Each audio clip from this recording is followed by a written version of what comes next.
You're reaching for the wine cup. Your hand trembles, not from fear, but from the tiny amount of mercury you swallowed yesterday. The senator's eyes are on you. So are his guests. So is his wife, who may have just tried to kill him. The wine smells of honey and herbs, but underneath there's something else. Something that shouldn't be there. Something that could mean you have minutes to live. You're Gaius, a praegustator in ancient Rome, a poison taster, and what you're about to discover about survival in the world's most powerful empire was deliberately erased from history. Because once you understand how this really worked, you'll realise why you would have made the exact same choice. You wake at dawn in a room that most slaves would envy. Stone walls keep the temperature cool, clean straw on the floor, even a small window overlooking the senator's garden. But comfort doesn't change what you are.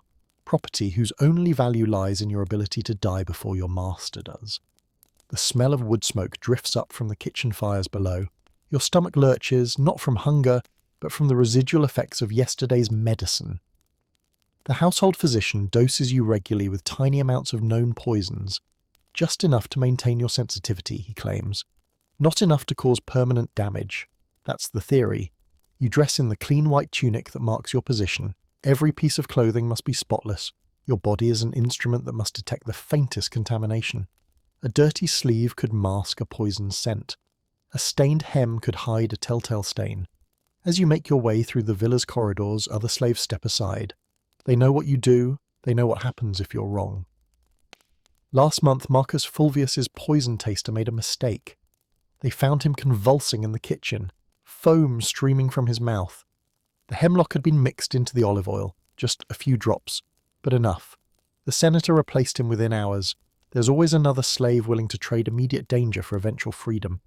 The kitchen is already alive with activity when you arrive. Steam rises from clay pots. Knives flash in the morning light. The head cook, Philippos, nods respectfully as you enter. He knows your routine, knows that his kitchen runs on your approval. Today's menu is ambitious. A dinner party for 6 senators and their wives. 12 people whose continued existence depends on your palate detecting what their enemies hope you'll miss. The wine arrives first. It always does. A Falernian from the senator's private reserve, aged 20 years in buried amphora. Worth more than most Romans see in a lifetime. You lift the cup, aware that everyone in the kitchen has stopped working to watch. What most people don't understand about being a poison taster is that it wasn't a death sentence. It was an escape route. You weren't born to this profession. 3 years ago, you were just another field slave on a farm outside Rome. Bent back, calloused hands, no future except working until your body gave out. Then Senator Corvus's physician arrived, looking for candidates. The selection process took weeks. He tested your palate with dozens of substances, bitter herbs, sweet wines, salty broths. He examined your throat, your tongue, even your teeth. Most importantly, he tested your blood. Some people, he explained in his clinical Greek accent, have a natural resistance to certain toxins. Not immunity, resistance, enough to detect, not enough to survive. Out of 50 candidates, only 3 possessed this genetic quirk. Of those 3, you were the only one who could distinguish between 15 different varieties of wine while blindfolded. The others were sent back to the fields. You were brought to Rome. The training began immediately. First, you learned to identify common poisons by taste, the bitter almond of cyanide, the metallic burn of mercury, the numbing effect of aconitine. Then came the antidotes, which ones worked, which ones didn't, which ones were worse than the poison itself.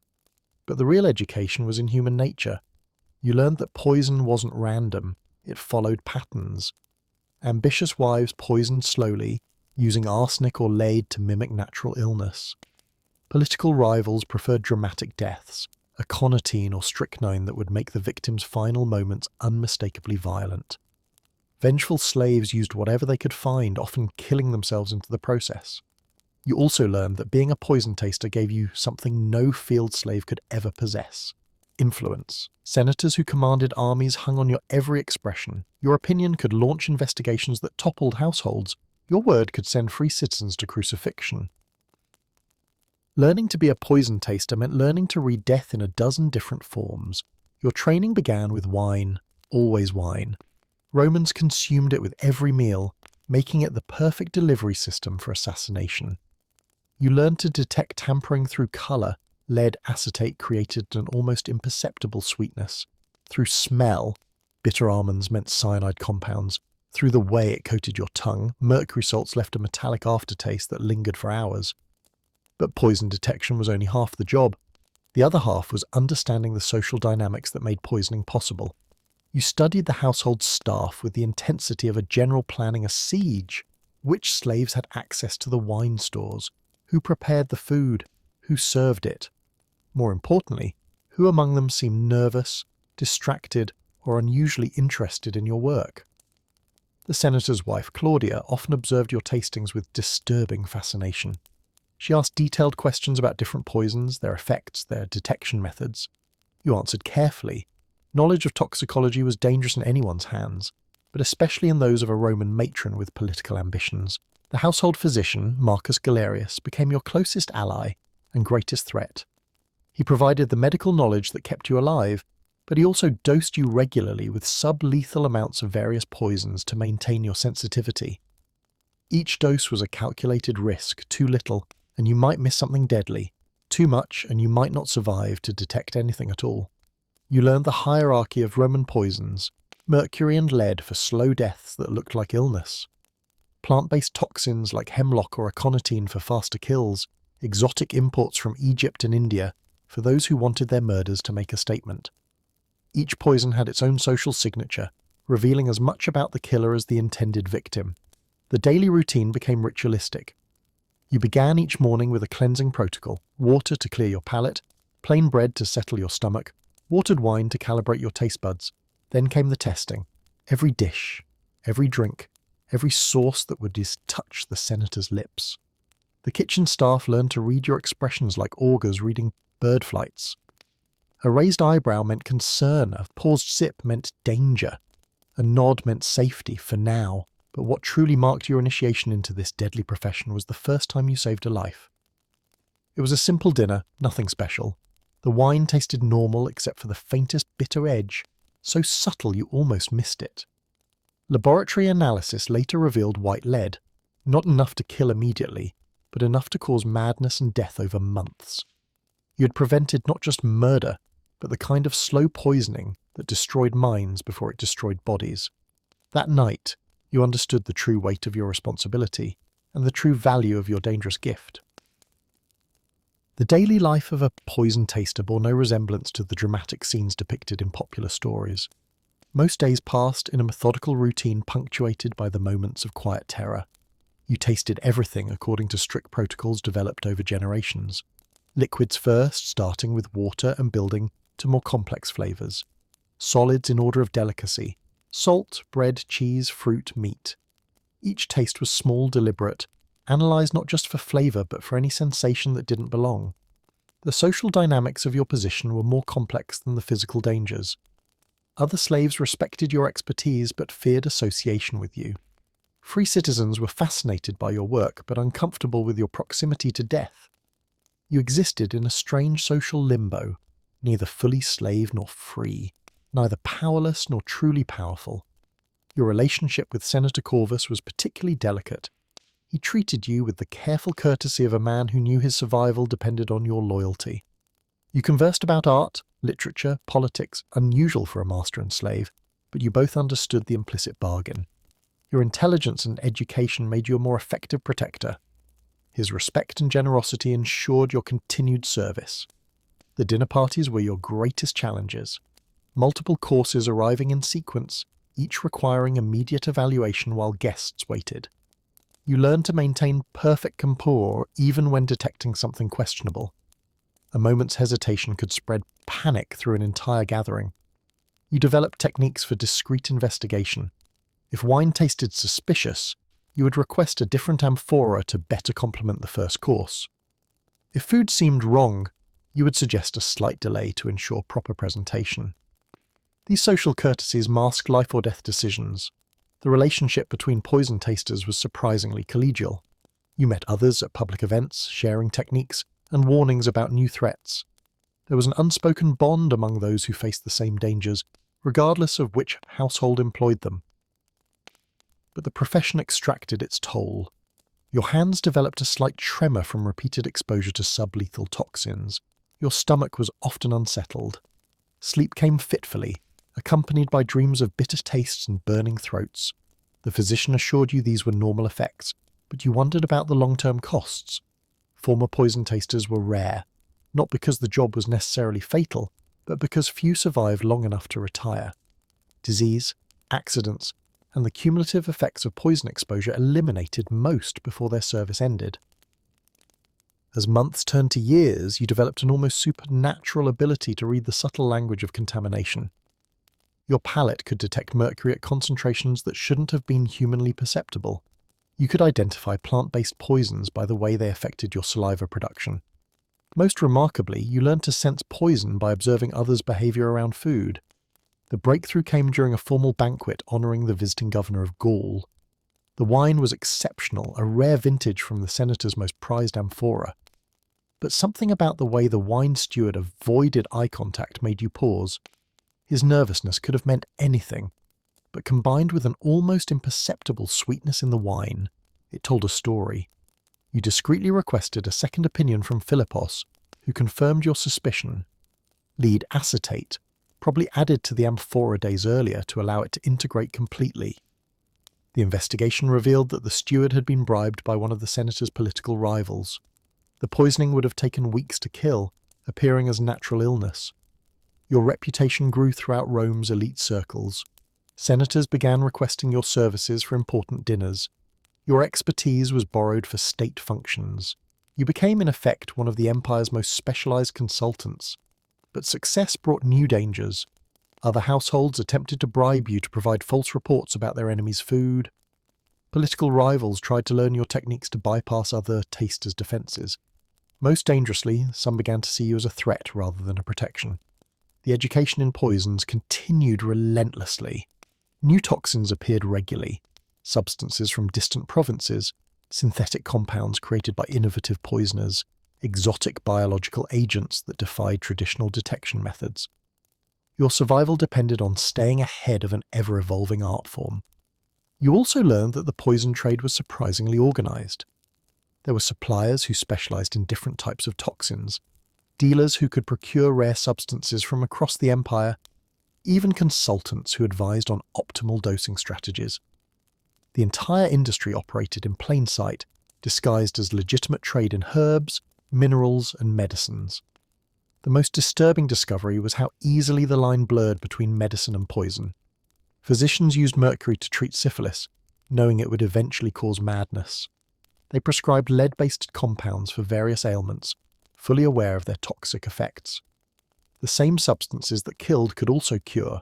It was all a matter of dosage and intent. As Rome's political situation grew more unstable, your profession became both more essential and more dangerous. The paranoia that gripped the empire's elite trickled down to every level of society, creating a climate where suspicion was often indistinguishable from wisdom. Emperor Claudius's court was notorious for its poisoning scandals, and that reputation influenced behavior throughout the provinces. Senators who once employed a single poison taster now hired multiple testers, sometimes without their knowledge. Some households began testing their food with slave children, reasoning that young palates would be more sensitive to contamination. The competition among poison tasters intensified as demand increased. There were rumors of tasters being bribed to provide false reports, of masters poisoning their own testers to eliminate potential witnesses. The trust that formed the foundation of your profession was eroding under pressure from political necessity. New challenges emerged that your training hadn't anticipated. Innovative poisoners developed delayed-action toxins that showed no immediate effects. These substances could lie dormant in the body for days or weeks before triggering symptoms, making detection nearly impossible and source identification futile. Exotic poisons began appearing from the far reaches of the empire. Substances from India that caused paralysis hours after consumption. Chinese compounds that mimicked the effects of common diseases. African plant extracts that killed through organ failure days later. Your palate, refined over years of careful training, struggled to identify threats it had never encountered. The physical toll of your profession became harder to ignore. Your hands trembled more frequently, especially in the mornings. Your stomach was chronically unsettled, rejecting foods that had once been favourites. Sleep came fitfully, often interrupted by dreams of bitter tastes and burning sensations. Marcus Galerius, the household physician, assured you that these symptoms were manageable side effects of necessary training. But you began to suspect that the sub-lethal doses you received might be causing permanent damage. Former poison tasters were scarce, and those you met seemed prematurely aged, their health compromised by years of controlled poisoning. The social dynamics of your position grew more complex as your reputation spread. Other slaves regarded you with a mixture of respect and fear. Free citizens were fascinated by your expertise, but uncomfortable with its implications. You existed in a strange social space, valued for your skills but isolated by their nature. The end came, as you always knew it would, with a cup of wine that seemed perfectly normal. It was a quiet evening in late autumn. No formal dinner party, just the senator, his wife Claudia, and two close political allies. The wine was a familiar vintage from a trusted supplier, one you had approved dozens of times before, but tonight something was different. The bitter edge was so faint you almost dismissed it. Your palate had been damaged by years of exposure to toxins, making subtle detection more difficult, but your training took over, and you set down the cup without taking a full swallow. Gaius! Senator Corvus's voice was calm, but you could see the familiar fear in his eyes. I'm not certain, Master. Perhaps we should try a different amphora. But even as you spoke, you felt the familiar burning sensation beginning in your throat. The poison was one you recognized. Aconitine, derived from wolf's bane. Fast-acting, usually fatal within hours. The amount you had consumed was small, but it might already be too late. The next few hours passed in controlled chaos. Induced vomiting, emergency antidotes, desperate medical intervention. You survived, but barely. The investigation that followed revealed that the poisoning had come from within the household, a kitchen slave bribed by one of the senator's political enemies.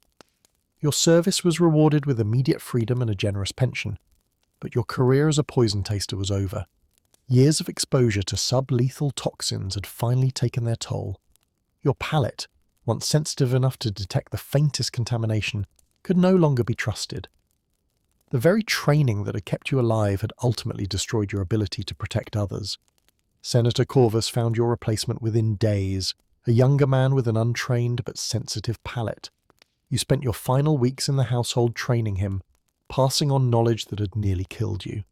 It was a bittersweet honor, preparing someone else for the dangers you could no longer face. The transition was surprisingly emotional. Despite the constant danger, despite the physical toll, despite the social isolation, you had found purpose in your deadly profession.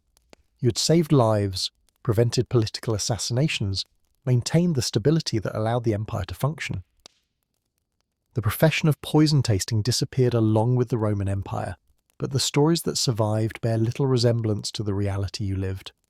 Popular accounts focus on the dramatic moments, the detection of assassination attempts, the heroic sacrifices, the exotic poisons from distant lands. These tales transformed poison tasters into romantic figures, brave slaves who gave their lives to save noble masters, wise protectors who could detect any threat, loyal servants whose deaths were meaningful and heroic. The truth was far more mundane and infinitely more complex. Most poison tasters died not from dramatic assassination attempts, but from the cumulative effects of their training. The sub-lethal doses administered to maintain sensitivity caused slow, progressive damage that shortened lives and compromised health. The profession that promised freedom often delivered only a different kind of bondage. The social reality was equally distorted in historical accounts. Poison tasters weren't desperate slaves accepting certain death for a chance at freedom. They were carefully selected professionals whose expertise was cultivated and valued. The relationship between taster and master wasn't simple loyalty, but a complex negotiation of trust, dependence, and mutual benefit. The technical aspects of poison detection were simplified in popular retellings. Stories spoke of magical abilities to sense any danger, of supernatural palates that could identify any substance. The reality involved years of careful training, sophisticated understanding of chemistry and human behavior, and a grim acceptance of the statistical likelihood of eventual failure. What history forgot entirely was the organized nature of the poison trade.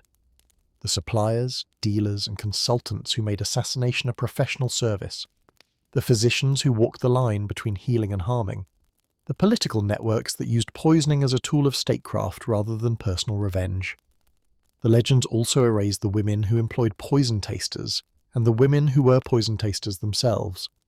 Roman matrons were often more sophisticated in their use of toxins than their male counterparts, and some households employed female tasters specifically to detect the kinds of subtle, long-term poisoning that women favoured. Most significantly, the Romantic accounts ignored the systematic nature of poison use in Roman society. This wasn't random violence or personal vendetta, it was an accepted tool of political and social control. Poison tasters existed not to prevent isolated murder attempts, but to navigate a society where toxic assassination was routine. Years later, living quietly on your small farm outside Rome, you understand what your profession really represented: the price of power in a civilization built on systematic violence. Poison tasting wasn't an aberration or an exotic historical curiosity.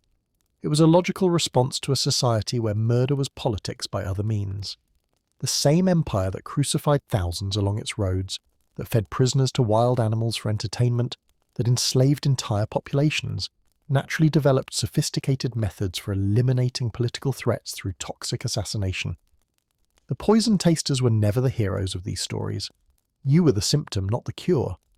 Your existence proved that Roman civilization, for all its achievements in law, engineering, and governance, remained fundamentally dependent on the threat of death. The senators you protected weren't noble leaders deserving of loyalty.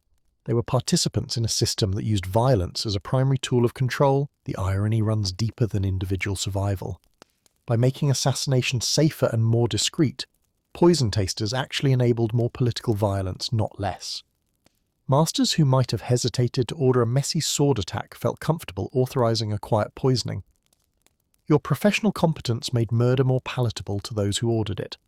The knowledge you gained about human nature, about power, about the thin line between civilization and barbarism, came at a cost that extended beyond physical damage. You learned to live with the constant possibility of death, to read betrayal in every gesture, to find comfort in routine that could kill you at any moment. But perhaps most importantly, you learned that survival often requires complicity with systems you cannot change. The choice wasn't between heroism and cowardice, but between different forms of compromise with an inherently violent world. Your decision to become a poison taster wasn't noble or ignoble. It was practical recognition of the options available to someone born into slavery in an empire built on systematic brutality. The empire that created the need for poison tasters eventually collapsed, but the underlying dynamics survived. Every civilization that concentrates power in a few hands creates the conditions where those hands must be protected from poison. The methods change, the technology evolves, but the fundamental reality remains: power attracts violence, and those who wield power must constantly guard against it. Your story ends not with moral judgment, but with understanding. In a world where survival required navigating between different forms of violence, you chose the form that offered the best chance of eventual freedom. That choice was neither heroic nor shameful. It was human. Rest now knowing that some forms of knowledge can only be earned through experience, and some truths can only be understood by those who lived them. Subscribe to Snooze History for more journeys through the past that comfortable narratives don't want you to discover. Each video reveals another layer of suppressed knowledge that will make you question everything you thought you knew. And if this video helped you fall asleep while becoming disturbingly more informed, leave a comment about which dark historical truth you'd like us to uncover next. Sweet dreams.